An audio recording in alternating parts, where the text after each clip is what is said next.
Scott Westerfeld is a really popular author. He's the author of the Uglies series. This book, Afterworlds, is really cool because it's basically two books in one. So if you look at this book, you can see that there's black and white stripes through it. There are two different, each chapter kind of alternates back and forth between two different stories. So the first chapter is very short and it talks about an important email that the main character receives.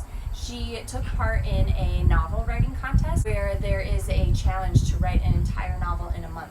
And so she was a senior in high school and she wrote her entire novel in a month and sent it away to different publishers. And she was very surprised to find out that a publisher was going to make her an offer to publish her book. So it alternates back and forth between her experience becoming a writer. So she has to talk her parents into letting her not go away for college and to move to New York and become a writer and finish editing this novel that she's been paid money to sell to a publisher. And then every other chapter alternates with her book that she wrote. And the book that she wrote is really good. That's where kind of the action is. The character in her book that she wrote is in an airport and survives a terrorist attack. But something crazy happens to her throughout this terrorist attack. So it's really cool to alternate back and forth between the main character who's learning how to become a writer, learning how to live on her own without her parents. She moves to a big city, has bills to pay.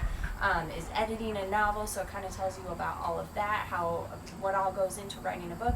But it also alternates with the book that she actually writes too, which is really interesting. Like I said, kind of a creepy fantasy, but realistic type of novel that she writes. So that's Afterworlds by Scott Westerfeld. A really great, kind of a little bit longer read, but a really great read. Kind of basically two books in one. You get a little bit of the fantasy story and a little bit of realistic fiction too.